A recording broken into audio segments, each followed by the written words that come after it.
आयुषी मिश्रा जी, श्री श्री हरिवंश महाराज जी। गुरुदेव, आप कहते हैं कि संसार में सब छल कपट भरा हुआ है, कोई अपना नहीं है। बहुत अच्छे से महाराज जी समझ आ रहा है और आ भी गया है। गुरुदेव भगवान निरंतर नाम जप करने का भी बल आपसे मिल रहा है। मेरा प्रश्न है कि सब जानने के बाद उन्हीं के साथ जीवन रहना पड़े तो कैसे रहें महाराज जी? सब जानने के बाद अगर सब कोई छोड़ भी दे तो आप उनको नहीं छोड़ सकते। यही मोह है। आप देख लो करके, वो आपको घर से बाहर कर दे तो भी आप उन्हीं से प्यार करना चाहेंगे जो आपको गाली दे रहे हैं, जो आपके साथ छल कर रहे हैं, जो आपके साथ कपट कर रहे हैं। ये प्रबल भगवान की माया ऐसी है कि जो जानते हैं, हम जानते हैं वो हमारे साथ धोखा कर रहा है, जानते हो हमारे साथ छल कर रहा है, वो हमको प्यार नहीं कर रहा, फिर भी हमको उसी से प्यार करना पड़ेगा। ये माया है। मन हटा करके हम भगवान में नहीं लगा सकते, और भगवान में लगाए तो एक एक की चाल समझ में आ रही।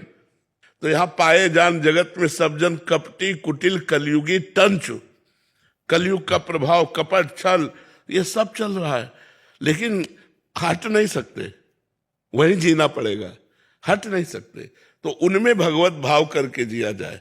मेरे भगवान इस रूप में आए, मेरे भगवान है तो बच सकते हो। नहीं है बिल्कुल ड्रामा, बिल्कुल छल कपट, कोई प्यार नहीं करता। अपनी वासनाओं की पूर्ति तक तो प्यार का नाटक चलेगा, और जिस दिन वासनाओं की पूर्ति नहीं होगी, प्रतिकूलता होगी, तो कोई प्यार करने वाला नहीं मिलेगा।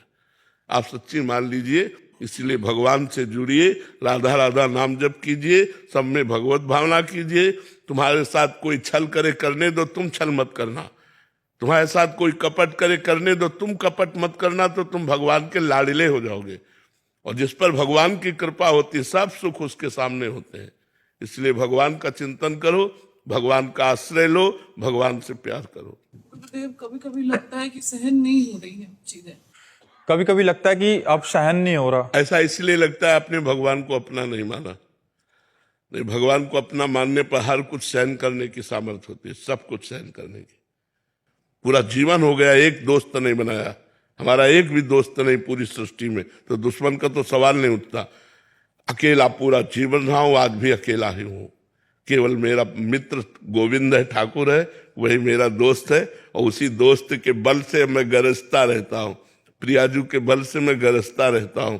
तो अगर आपको भगवान का संबंध है तो फिर आपको ये नहीं बात आएगी कि कहां तक सहन करूं। जो ही प्यारो करे सोई मोहि भावे। मेरे प्यारे को जो अच्छा लगा वैसी मुझे स्थिति दी, और उसी के बल से मैं दहाड़ रहा हूं। मुझे कोई शिकायत नहीं, ना भगवान से, ना जगत से, कोई शिकायत नहीं। पर यह जरूर कहता हूं कि यहां प्यार मत ढूंढना, यहां प्यार नहीं मिलेगा। यहां शोषण मिलेगा, पोषण नहीं मिलेगा। पोषण भगवान से मिलता है। अगर प्यार भगवान से कर रहे तो दुनिया प्यार करेगी, और भगवान से प्यार नहीं करे तो हर जगह धोखा मिलेगा। आज वासनाओं का खेल है, प्यार नहीं है। प्यार है तो प्यार का मतलब पहले समझे क्या कहते हैं।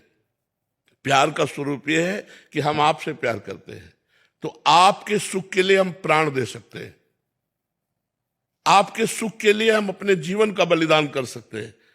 प्यार में तो ये होता है कि जिसमें अपना प्यारा खुशी रहे, राजी रहे, सुखी रहे।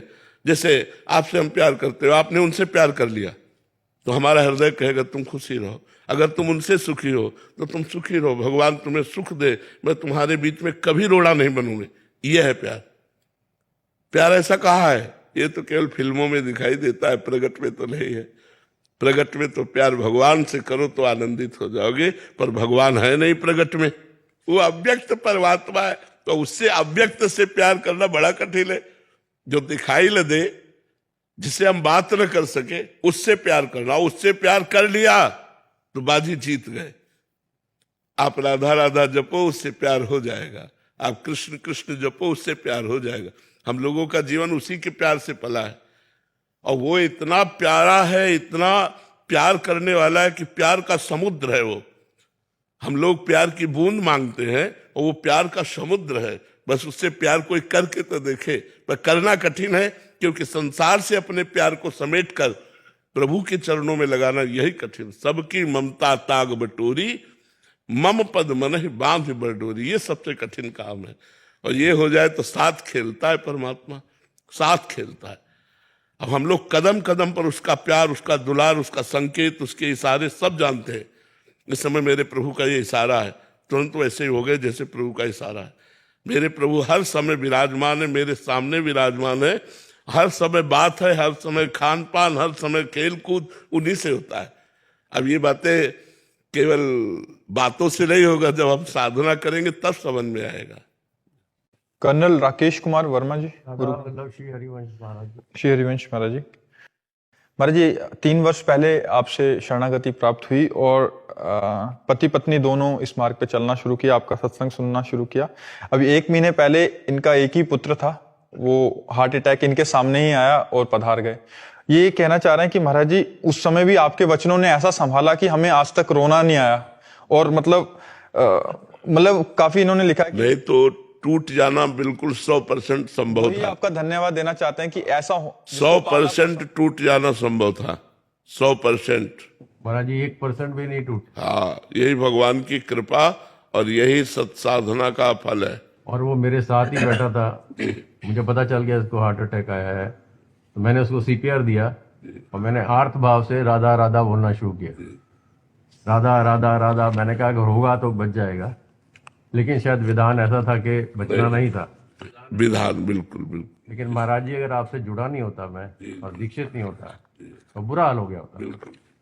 अभी हम दूसरों को ठीक कर रहे हैं, मैं और मेरी वाइफ वो है बैठी है, हम दूसरों को सांत्वना देते हैं कि आपको हम आश्चर्य की बात बताएं, जैसे आपके हुआ ना, ऐसे एक हमारे वकील शिष्य हैं, और मतलब उनका एक ही लड़का था, 22 वर्ष का था, अभी कोई संस्कार ब्याह आदि के नहीं हुए थे, अब पूरी कमाई पूरा सब उसी के लिए था, और वो पधार गया। तो ऐसे हंस के बता रहे थे, ऐसे हंस के बता रहे थे कि महाराज जी वो आपका ही लड़का था, 22 वर्ष का था, एक ही था, और वो पधार गया। ऐसे हंस के बता रहे थे जैसे कोई खुशी की बात बता रहा हो।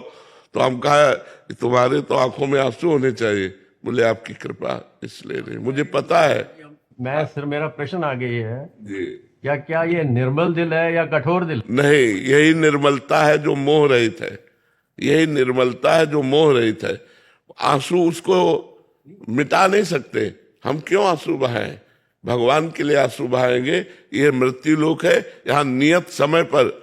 देखो एक हमारे ब्रजवासी थे, उनका एक ही लड़का था, मथुरा जा रहा था, एक्सीडेंट हुआ, पधार गया, और वो अपने गुरु के दिए हुए माला कर रहे थे। तो उनके पास सूचना पहुंची, सुबह सुबह का ही टाइम था, कि आपका लड़का एक्सीडेंट में पधार गया। बोले पधार गया? बोले हाँ। बोले ठीक है, तो उसको लाओ, वृंदावन लाओ अपनी माँ। जब गुरु मंत्र की पूरी माला हो गई तब उठकर उसे श्मशान ले गए। वो घबराहट हड़बड़ा, अच्छा ऐसा ये भक्त का लक्षण है, दूसरे का लक्षण नहीं। श्रीवास जी के घर में चैतन्य महाप्रभु कीर्तन कर रहे थे, और कई दिन से एक ही लड़का था, बीमार था, और महाप्रभु कीर्तन कर रहे थे, वो पधार गया। तो एक स्त्री ने आके कान में कहा श्रीवास से, तुम्हारा लड़का पधार गया। तो उछल उछल कर नाचने लगे, मजीरा बजा बजा करना, और पहले तो धीरे थे, अब उछल उछल कर नाचने लगे। और कहा कि अगर महाप्रभु को किसी ने सूचना दी, इस समय महाप्रभु भाव में कीर्तन कर रहे हैं। अब महाप्रभु का भाव संवरण हो गया। उनका श्रीवास मेरा भाव सूख रहा है, कोई घटना घट गई क्या? तो उनका प्रभु आप जहां हो वहां घटना क्या घट सकती है? सर्वाश्चर्य में आप कीर्तन कर रहे हैं क्या? तब दूसरे ने कहा कि श्रीवास का बेटा मर गया। तो कहा श्रीवास तुमने बताया क्यों नहीं? बोले प्रभु इतना बड़ा सौभाग्य किस जीव को मिल सकता है कि वो प्राण त्याग रहा हो और आप उस घर में कीर्तन कर रहे हो। प्रभु हम तो जय जय मनाते हैं कि हमारे बेटे का सौभाग्य हो गया। तो उनका श्रीवास आज तुमने श्री कृष्ण को खरीद लिया। चैतन्य महाप्रभु ने कहा आज तुमने श्री बातें बनाना अलग होता है, जब वो अपने ऊपर आता है और उस समय भक्ति बनी रहे, यही सर्वश्रेष्ठ भाव रहता है। 3 साल से हम भी विरक्ति हैं, जैसे हाँ। विरक्त में रहते हैं। हाँ, और यही इतनी आपकी याद आई उस टाइम, मुझे इतनी याद आई, मैंने कहा महाराज जी की वजह से ही हम लोग अभी ठीक हैं। बिल्कुल। कोई कहता था कि आपके साथ बहुत बुरा हुआ। हम क्या, हमारे साथ बुरा नहीं हुआ, हमने कभी बुरा किया होगा इसलिए हमारे साथ हुआ नहीं। वो जीव केवल इतने ही समय तक आया है, वो जीव। हाँ, पूरा जी के गया अपना जितना वो था। महाराज जी हर 2-3 दिन बाद एक प्रश्न होता ही है, क्योंकि सब घर में होती रहती हैं, मोह के कारण क्लेश होता है, स्वाभाविक है महाराज जी, बट ये एक प्रेरणा स्रोत नहीं, है। ज्ञान उपदेश करना अलग बात, जब अपने ऊपर आता है फिर ज्ञान काम करे तो बात होता है। ये साधारण बात नहीं है। बाबा जी ये हो ही नहीं सकता था अगर मैं जुड़ा नहीं होता यहाँ पे, हम बिल्कुल। पागल हो जाते। बिल्कुल बिल्कुल नहीं, धन्यवाद है भगवान की, आपके ऊपर विशेष कृपा है, विशेष कृपा है। हाँ, विशेष कृपा है। आशीष मौर्य जी। श्री हरिवंश महाराज जी। महाराज जी, ना खान पान ते भावे है, ना कोमल वसन सुहावे है, सब विषय लगे ते खारा है, हरि आशिक का मग न्यारा है। महाराज जी, साधक की ऐसी स्थिति कैसे और कब और किस किसी से प्यार किया है? सच्चा सच्चा प्यार किए होते तो प्रश्न ही ना आता। उसके देखे बिना चैन नहीं पड़ता, उसकी बात सुने बिना चैन नहीं पड़ता। वही गली अच्छी लगती जिसमें हमारा प्यारा होता है। अगर प्यारे का मिलन न हो तो भोजन अच्छा नहीं लगता, नींद अच्छी नहीं लगती, रात में लेटो तो वही ध्यान में आ रहा है, उसके सिवा कोई है नहीं, कुछ अच्छा नहीं लगता। अपना श्रृंगार भी अच्छा नहीं लगता, दोस्त भी अच्छे नहीं लगते, कुछ अच्छा नहीं लगता। बस एक बार उस गली से कोई गुजर जाए और वो मुझे बताए कि मैंने उसे देखा है, मैंने उसे देखा है। कोई आके बता दे कि वो मेरे विषय में बात कर रहा था, वो मेरी चर्चा, वो मुझे जानता है, मैं इतना प्यार करता हूं, वो मुझे भी जानता है। बस उसकी बात, उसकी चितवन, उसकी मुस्कान, उसी का देखना, उसी का सुनना, उसी का बोलना, तब खान पान नहीं भावे है, नहीं कोमल वसन सुहावे है, सब विषय लगे ते खारा है। आशिक शब्द का प्रयोग किया गया है, हरि आशिक। आशिक जो होता है ना, आशिकी एक बड़ी गजब की चीज होती है, संपूर्ण संसार से राग छुटवा कर एक में प्रकट कर देती है। एक धनुर्दास जी थे, उनको अपनी पत्नी में बहुत प्यार हो गया था। इतनी सुंदर वो थी और इतना उनको प्यार हो गया था कि वो देखते ही रहते थे। तो जैसे बाजार से सामान लाना है तो वो ऐसे नहीं जाते थे, पत्नी को साथ लेके जाते थे। पत्नी सीधे चल रही और आप उल्टे चल रहे हैं, छाता लगा के कि धूप न लग जाए, और ऐसे देख, मतलब अपार प्यार पत्नी से। लोग हंसी उड़ाते, लेकिन उनको इसकी किसी की परवाह नहीं थी। रंगनाथ जी के आचार्य को उनके शिष्यों ने बताया कि आज हमने बाजार में एक आदमी ऐसा देखा जो अपनी पत्नी पर इतना आसक्त है कि वो ऐसे बैग चल रहा है, वो बैग चल रहा है, पत्नी सामने से आ रही है, वो छाता लगा ऐसे। तो उन्होंने कहा ये तो बहुत आशिक आदमी है, इसकी जरूरत तो हमको है, गए हमको मिलाओ। गए तो बाजार में वो सामान खरीद रहे थे, वो एकटक अपनी पत्नी को देख रहे थे। प्यार प्यार होता है, किसी की परवाह नहीं करता प्यार। वो नजदीक गए और उन्होंने कहा तुम इतना अपनी पत्नी में आसक्त क्यों हो? तो कहा बहुत सुंदर है।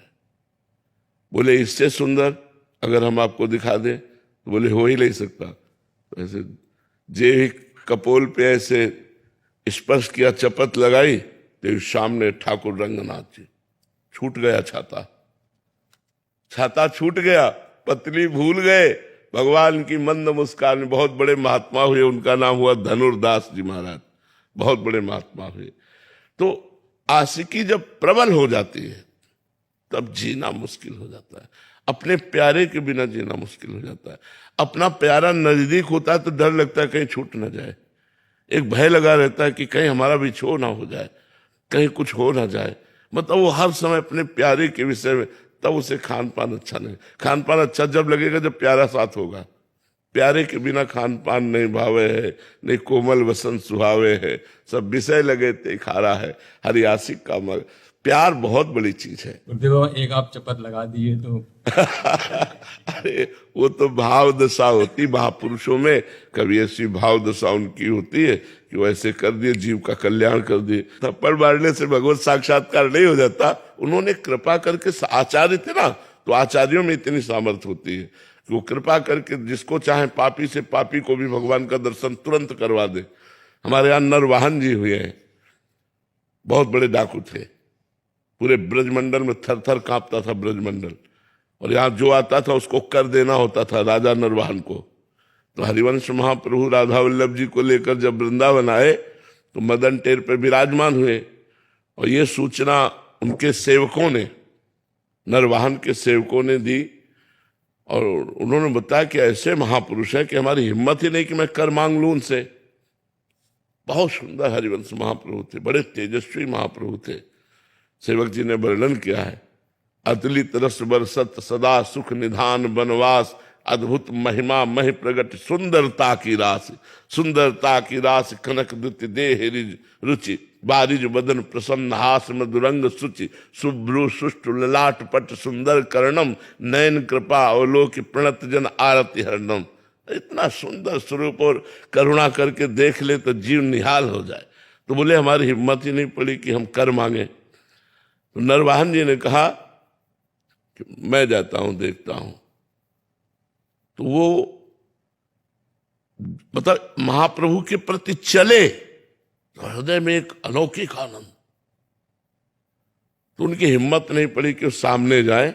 झरोखे से देखा कि महाप्रभु राधा वल्लभ जी का श्रृंगार कर रहे। कभी किसी को प्रणाम नहीं किया था, बस प्रणाम किया और मन से हरिवंश महाप्रभु को गुरु माना और राधा वल्लभ जी को इष्ट माना और जपने लगे राधा वल्लभ श्री हरिवंश राधा। ये महापुरुषों का चमत्कार, राधा वल्लभ श्री हरिवंश, राधा वल्लभ श्री हरिवंश। इधर एक यमुना जी से ही व्यापार चलता रहता था पहले, बड़ी बड़ी नावों में, जल जहाजों से।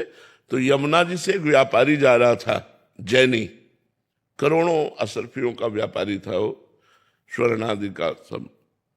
तो नरवाहन के हजारों सैनिकों ने आक्रमण करके उसके सैनिकों को मार डाला, उसको बंदी बना लिया, उस व्यापारी को, और कहा तुमसे कर मांगा था, कर नहीं दिया, हमसे युद्ध किया, इसलिए जितना माल है इससे डबल माल हमारे पास पहुंचाओगे तब तुम्हें छोड़ेंगे, नहीं तो फांसी की सजा देंगे। और उसको जेल में बंद कर दिया। और उसने कहा इतना हम कहां से लाएं, जितना ये है इसी व्यापार, ये मूलधन है, अब इसी से तो हम अपना काम चलाते थे, हम कहां से लाएं। तो निश्चित की गई कल फांसी की सजा होगी इसकी।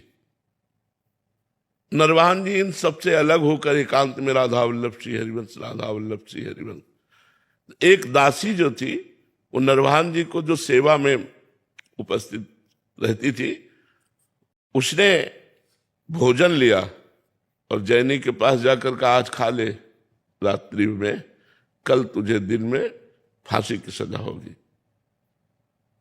तो उसने कहा कोई बचने का उपाय। बोले बराबर का धन दे दीजिए। तो बोले वो तो है नहीं। तो बोले एक उपाय काम कर सकता है, तुम जोर से, अभी हम जब भोजन दे के चली जाए तो जोर से चिल्लाना राधा वल्लभ श्री हरिवंश, राधा वल्लभ श्री हरिवंश, राधा वल्लभ श्री हरिवंश, राधा वल्लभ श्री हरिवंश। मुझे 100% विश्वास है कि तुम्हारे प्राण बच जाएंगे।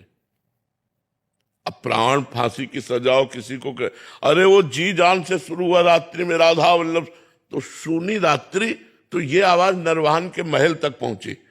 नरवाहन जी ने कहा अरे ये तो अपराध बन गया, हमारी जेल में हमारा कोई गुरु भाई आ गया। वो तुरंत आए और आकर के चरणों में प्रणाम किया और कहा क्षमा करो, मुझे पता नहीं था आप हमारे गुरु जी से दीक्षित है। और वो केवल दासी ने बताया था। उन्होंने कहा कि अपने सैनिकों को बुलाया और कहा इनको अभी मुक्त करो, और उनको खूब आदर सत्कार किया, खूब सम्मान किया। उस जैनी ने विचार किया कि जिनके नाम के बल से मुझे प्राण बख्शे गए और सारी संपत्ति मिल गई, जहां फांसी मिलनी थी वहां मुझे सम्मान मिला, मैं एक बार चल के दर्शन तो करूं। तो लोगों से पूछा कि राधा वल्लभ श्री हरिवंश के, तो बताया राधा वल्लभ इष्ट श्री हरिवंश आचार्य मदन टेर में विराजमान। वो जाके चरणों में गिरा, सारी संपत्ति समर्पित की। महाप्रभु ने कहा संपत्ति हमें नहीं चाहिए, तुम कैसे शरण में आए। तो उसने पूरी घटना बताई। तब महाप्रभु ने नरवाहन को बुलाया कि राधा वल्लभ श्री हरिवंश नाम में इतनी श्रद्धा और इतनी प्रीति। तो फिर महाप्रभु ने 2 पद चतुरासी जी के नरवाहन को दिए, मंजुल कल कुंज देश राधा हरि विशदेश। एक ये है और एक है चल ही राधिके सुजान तेरे हित सुख निधान। इस पद में महाप्रभु साक्षात प्रियालाल का दर्शन नरवाहन को कराते हैं। नरवाहन प्रभु निहार लोचन भरी घोषणार। नरवाहन प्रभु सुकेली बहु। वो पहले पद में है, ये दूसरे पद में जो 12वां पद है, नरवाहन प्रभु निहार लोचन भरी घोषणार, नक्सिक सौंदर्य काम दुख निकंदनी, बिलसो भुज ग्रीव मेली, भामिनी सुख सिंधु झेली, नौ निकुंज श्याम केली, जगत बंदनी। महाप्रभु ने आचार्य है, वो आचार्य कृपा करे तो घोर पापी को भी साक्षात प्रियालाल का दर्शन करा दे। ये आचार्य की महिमा होती है। भगवान श्री हरिवंश, श्री हरिवंश, श्री हरिवंश, श्री हरिवंश। सभी महापुरुष हैं। जी आपके हर जी आपके चरणों में विनती है।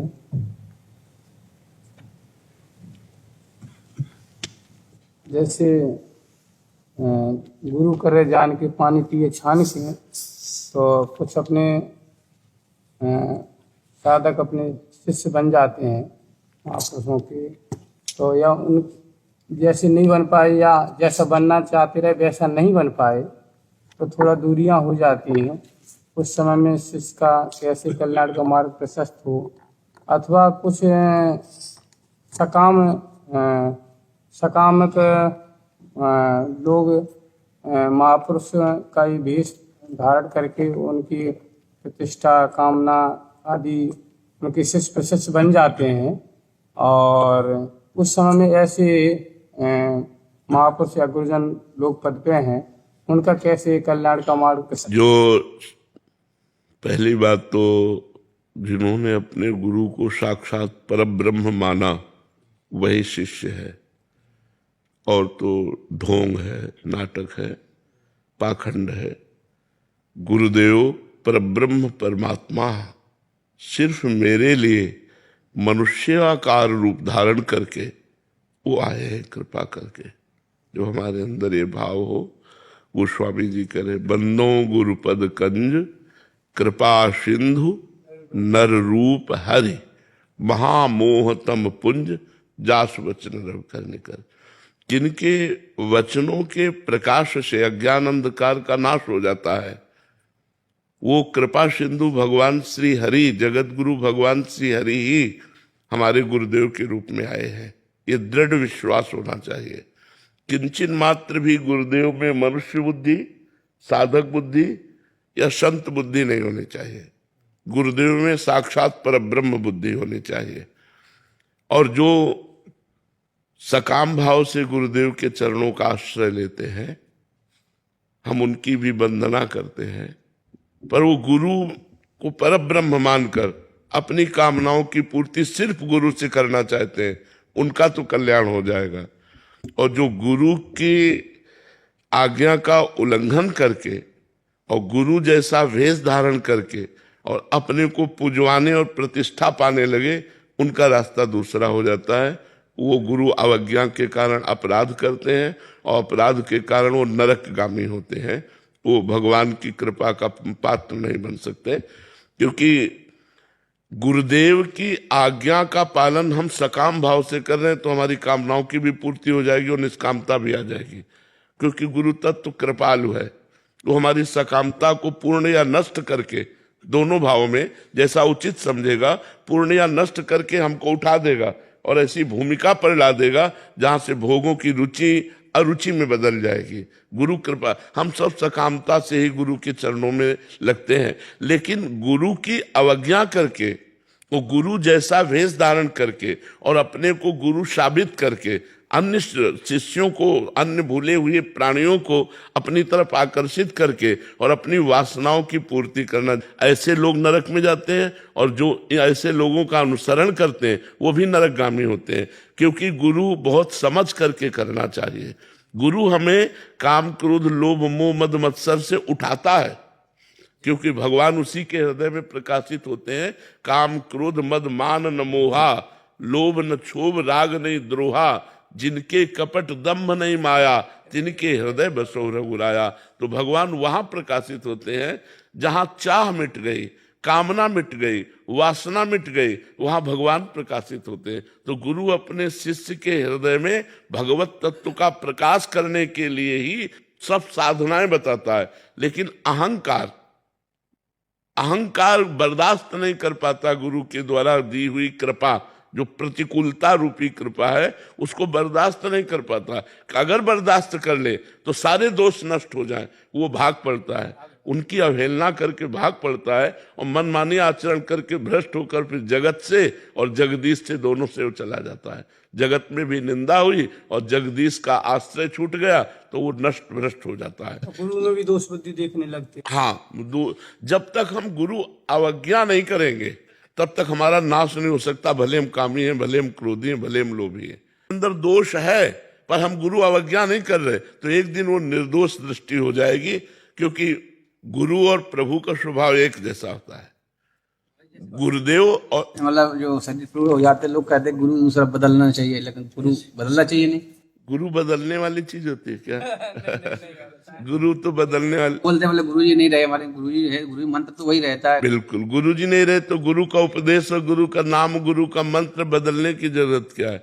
गुरु नहीं बदलना। कृपा एक अनुभव की बात। हाँ, गुरु कृपा से ही सब बात बनती है। हाँ, एक बात इसमें थोड़ा सा देखना है कि क्लास बाय क्लास, जैसे हमारे 5 के क्लास में गुरु दूसरा रूप धारण किए थे, अब 6 के क्लास में दूसरा रूप धारण किए हैं, 7 के क्लास में दूसरा रूप धारण किए हुए हैं। गुरु गुरु ही है, वही है, उनका रूप बदल जाता है।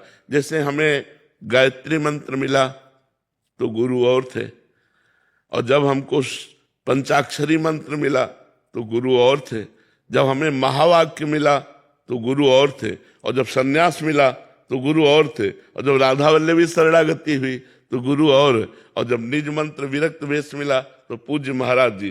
तो इतने गुरु हम नहीं बदले, गुरु वही है, रास्ते रास्ते पर अपना रूप बदल कर हमें पकड़कर प्रियालाल तक पहुंचा दिया। हम ऐसे हैं, अब वो किस रूप में आकर हमें पकड़ता है ये उसकी बात है। गुरु में दोष दृष्टि करके इनसे पूर्णता नहीं होगी, अब इनसे होगी तो कभी पूर्णता कहीं भी नहीं हो सकती, क्योंकि अपने गुरु में दोष दृष्टि जो कर लिया वो कहीं पूर्णता नहीं। किसी के प्रवचन सुनकर, किसी का प्रभाव देखकर, किसी का भाव देखकर हम प्रभावित हो गए और अपने गुरु को हल्के में ले लिया कि अरे वो तो, और ये बहुत ऊंची कोटि के महात्मा है, हम उनसे दीक्षा ले लेंगे तो हमें भगवत प्राप्ति होगी ही नहीं, क्योंकि हमने मूल में अपराध कर दिया गुरु का। अब हरि कभी प्रसन्न हो ही नहीं सकते।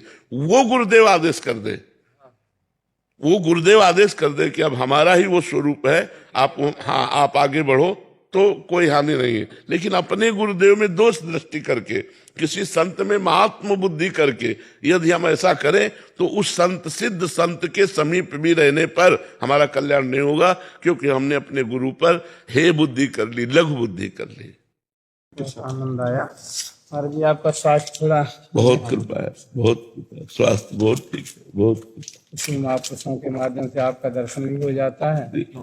अभी बहुत कृपा। आप हमें भाव इसीलिए एकदम आ गया कि भगवान इतने रूपों में मुझे दर्शन देने आए। मुझे अनाधिकारी को भगवान इतनी कृपा करते, इतने संत। क्यों वहाँ कोरोना से पहले उधर ही दर्शन करते थे जी, तब संत कृपा करने आते हैं, आप माध्यम बन जाते हैं और सब संत कृपा करने आते हैं। हमारा हृदय भर जाता है जब संत आते हैं, तो मुझे लगता है भगवान मुझ पर अनुग्रह कर रहे हैं। जितनी बार संतों के दर्शन कराते हैं हमारा हृदय उतने पुष्ट और बलवान होता है। संत दर्शन से हमें महासुख मिलता है और लगता है आज मेरे भगवान मुझ पर कृपा कर। जिस दिन हमारे एकांतिक में संत नहीं आते उस दिन हमें दुख होता है कि आज पता नहीं कौन सा दुर्भाग्य कि आज कोई संत नहीं आया, पर कृपा करके आते ही रहते। पर जिस दिन कभी कभी ऐसा हुआ कि संत भगवान के दर्शन नहीं हुए तो हमारा मन निराश हो जाता है कि आज हमारे ऊपर प्रभु की विशेष कृपा नहीं तो संत दर्शन होते। रोज संत हम बैठते इसी लोभ से कि इसी बहाने से संत आते हैं तो उनके दर्शन, उनका संभाषण प्राप्त होता है। जी, अपने कार्य क्षेत्र को भगवान की सेवा समझिए, गंभीर भाव से रहिए, विनम्र रहिए और खूब नाम जप कीजिएगा। जीवन को उन्नतिशील बनाना है। जब तक भगवान न मिल जाए तब तक हमारी यात्रा रुकनी नहीं है। लौकिक पारलौकिक सब क्षेत्रों को पार करते हुए एक बार ठाकुर जी के देखे, जिसके हम असली में हैं, एक बार भरनेत्र उसको तो भी देखें। अनंत जन्म व्यतीत हो गए इसी माया में भ्रमित होते हुए, न जाने किस किस को अपना बनाया, सब छूटते गए। एक बार जो अपना है उसको तो देखें, जो एक बार अपना असली पिता है, जिसने मुझे प्रकट किया, जिसने मुझे बनाया है, एक बार उसको देखें। एक बार लालसा होनी चाहिए। सुनते हैं बड़े सुंदर हैं, यार एक बार तो देखना चाहिए ना, बड़े सुंदर हैं, देखने योग्य हैं, अपने हैं, प्यारे हैं। तो एक बार ये लक्ष्य बना लेना चाहिए कि आप चाहे जिस जन्म में मिलो, ये आपके ऊपर छूट है, लेकिन प्यारे अब मैं आपसे मिलना चाहता हूं। आपने सब सुख देख दिए, दिखा दिए, अब हम मुझे नहीं चाहिए, अब मुझे आप चाहिए। और अगर आप चाहिए तो सारे सुख आपके चरणों में अपने आप आ जाएंगे। और आपसे विमुख होने पर देखो, हनुमान जी महाराज रावण से बोले कि तेरे पास सब कुछ है लेकिन विवेक नहीं। जिनके द्वारा तुझे सब कुछ मिला है उन्हीं की पत्नी का अपहरण करके तू सुख चाहता है। तो शंकर सहस विष्णु आज तो ही सकहि न राख राम कर द्रोही। हजारों शंकर हजारों विष्णु मिल जाएं तो भी तुझे भगवान राम से द्रोह करने के कारण तेरी रक्षा नहीं कर पाएंगे। और अंततो गत्वा बंदर उसकी खोपड़ी पे पैर मारते हैं। ये हाल देखकर मंदोदरी कहती है कि राम विमुख अस हाल तुम्हारा रहा न को कुल रोवर यारा। आज जिस समय तू चलता था मैंने देखा है दिशाओं के दिग्गज कांपते थे। आज वही रावण तेरी खोपड़ियों को बंदर लात मार रहे हैं। ये हालत भगवान से विमुख होने के कारण हुई। तो हम उन भगवान के सन्मुख हो, उन भगवान को प्राप्त करें तो मनुष्य जीवन की सफलता है। खूब आनंद पूर्वक रहो, मस्त रहो, भगवान के आश्रित रहो। आपके महाराज जी आप हमारे हम सब श्री जी के हैं। हम एक छत्र के नीचे हैं जिसका ये नीला छत्र है ना, ये नीला छत्र है ना आकाश, हम सब उसी के बच्चे हैं, हम उसी के हैं। हाँ, आगे का मार्ग आप नहीं जानते तो हम आपका हाथ पकड़ लिए, हमारा कोई हाथ पकड़े है, उसका कोई हाथ पकड़े है और उसका वो हाथ पकड़े है। ऐसे हम क्रम से जा रहे हैं। इष्ट आचार्य गुरुदेव उन्हीं के बल से हम जा रहे हैं। ये जो परंपरा बनी है वो ऐसे ही बनी है कि हम आपका हाथ पकड़े हैं लेकिन मेरे में सामर्थ्य नहीं, मेरे गुरुदेव मेरा हाथ पकड़े हैं। लेकिन मेरे गुरुदेव आचार्य का हाथ पकड़े, आचार्य इष्ट का हाथ पकड़े तो मतलब हम लाइन में ही है, हम वहीं पहुंच जाएंगे। जय जय श्री हरि।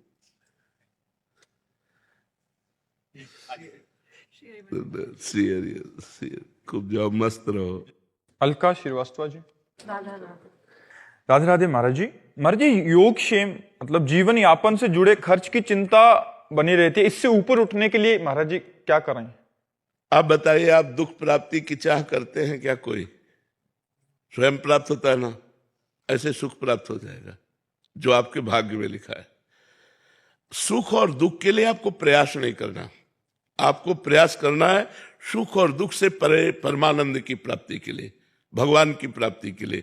यदि आप भगवान की प्राप्ति के लिए प्रयास करते हैं तो आपको योगक्षेम की चिंता नहीं करनी पड़ेगी, क्योंकि स्वयं ठाकुर जी कह रहे हैं अनन्यश्चिन्तयन्तो माम ये जनाः पर्युपासते तेषां नित्याभियुक्ता नाम योगक्षेमं वहाम्यहम्। जो मेरा अनन्य चिंतन करता है उसके योग और क्षेम का वहन मैं स्वयं करता हूं। योग का तात्पर्य होता है प्राप्त जो है और अभी जो नहीं प्राप्त है, नहीं प्राप्ति की प्राप्ति कराने का नाम योग है, और जो प्राप्त है उसकी रक्षा करने का नाम क्षेम है। जो नहीं प्राप्त है वो स्वयं ठाकुर जी प्राप्त कराएंगे, और जो प्राप्त है उसकी रक्षा स्वयं ठाकुर जी करेंगे। वो देख रहा है योगक्षेमं वहाम्यहम्, वो ऐसे थोड़ी बोल रहा है, वो सच्चिदानंद है, वो सत्य नारायण है, वो जो बोलता है वो करता है। उन्होंने कहा योगक्षेमं वहाम्यहम्, मेरा सिर्फ कार्य है उसका आश्रय लेकर चिंतन करना और उसका कार्य है व्यवस्था करना। हम जब उसकी शरण में हैं तो उसकी व्यवस्था अपने आप होगी। आप चाहे गृहस्थ हो चाहे विरक्त हो, सबकी वो व्यवस्था करता है। हम आपको कैसे बताएं, वो इतना आगे से आगे देता रहता है। आपको क्यों नहीं मिलता है? क्योंकि आप अहंकार से अपना पोषण कर रहे हैं, भगवान से नहीं। मैंने ये किया, मैं ये करूंगा। अहंकार विमूढ़ात्मा करता हमित मन्यते, तो उतना ही मिलेगा जितना आप कर रहे हो। अगर ऐसे हो गए, एक होता है गोदनामा और एक होता है निजी कमाई। जो भक्त होता है वो गोदनामे में होता है। हमारा विश्वास, हमारा आत्मनिर्भर भाव, हमारी आत्मा भगवान है, उन पर निर्भर भाव, तो कहते योगक्षेमं वहाम्यहम्। हम एक गृहस्थ की बात बताते, हम रोटी मांगने जाया करते थे तो उनको देखते तो पूजा में ही लगे रहते। बिहारी जी के तीनों काल के दर्शन, यमुना स्नान, वृंदावन की प्रदक्षिणा और नाम जब भक्ति में रत रहते। उनकी बेटी सयानी हुई, कोई अर्थ की व्यवस्था नहीं कि आपकी बेटी सयानी हो रही और ब्याह करना है और आप रात दिन पूजा में केवल लगे रहते। आपकी आय कोई है नहीं। जो रेलवे में तो उससे जो उनको मिलता था पेंशन, उसी से उनका चलता था। वो बिल्कुल बिल्कुल विरक्त संत जैसे गृहस्थी में। तो उनका बाबा, हम बिहारी जी की वो बात देखते हैं जो उन्होंने कहा, योगक्षेमम भाम्यहम्। मैं पूर्ण भरोसे पे हूं, जिस तारीख को जिस समय होना होगा वैसा होगा। एक परमहंस जी थे, अभी उनका शरीर पूरा हुआ, बड़े ब्रज के गुप्त परमहंस थे, उनको कोई जानता नहीं था। वो एक इंजीनियर को गुड़गांव से लेकर के आए बिहारी जी के दर्शन कराने। तो वो उनके यहां पहुंचे, पहुंचकर कहा कि तुम्हारी बेटी ब्याह लायक है यार, ब्याह नहीं करोगे? तो उनका कोई संयोग बैठेगा तो देखेगा, हम तो बिहारी जी के ऊपर है। तो कहा ये इंजीनियर है, ठीक रहेगा? इंजीनियर से कहा लड़की ठीक रहेगी? उन्होंने कहा जी 5 मिनट हम बात करने। बोले बात कर लो, ब्याह हो गया। कैसे बिहारी जी करते, कैसे व्यवस्था करते, योगक्षेमम वहाम्यहम्। ये कोई भगवान ने मजाक नहीं की, गीता जी में स्वयं भगवत वाणी, पर हम ऐसे नहीं हो पाते। हम कहते हैं ऐसे रहो, तुम बचाने की कोशिश मत करना, तलवार आएगी और तुम्हारे गले में हार बन जाएगी, वो तुम्हारे गले को छू भी नहीं सकती यदि भगवत आश्रित हो। 5 वर्ष का बालक प्रहलाद है, त्रिभुवनपति हिरण्यकश्यप है, आग में जलाता है, जहर पिलाता है, हर कोशिश मारने की करता है, लेकिन 5 वर्ष के बालक का बाल भी बांका नहीं कर सका। और भगवान ने नरसिंह रूप धारण करके फाड़ के फेंक दिया उस वरदानी, विशेष वरदान प्राप्त किए हुए हिरण्यकश्यप को भगवान ने फाड़ के फेंक दिया। और 5 वर्ष के बालक का वो त्रिभुवनपति होने पर भी बाल बांका नहीं कर पाया। ऐसे भगवान हमारे हैं, भगवान की अनंत सामर्थ्य है, हम भगवान के आश्रित नहीं हो पाते, इसलिए हमें बात नहीं। अरे योगक्षेमम वाम्यम, ऐसा मत सोचो कि केवल बाबा जी का ही योगक्षेमम वाम्यम, भगवान अपने भक्त का योगक्षेमम। अर्जुन बाबा जी हैं क्या? अर्जुन के रथ की बागडोर पकड़े हुए अखिल ब्रह्मांडों का नायक वहां बैठा जहां अर्जुन की जूतियां है। रथी जब खड़ा होता है तो उसकी पादुका जहां होती वहां सारथी का निवास। कौन है? ध्येयम सदा परिभवग्नम अभीष्टदोहम तीर्थात् पदम शिव विरंच नुतम शरण्यम भृत्यार्तिहम प्रणतपाल भवाब्धिपूतम वंदे महापुरुष ते चरणारविंदम।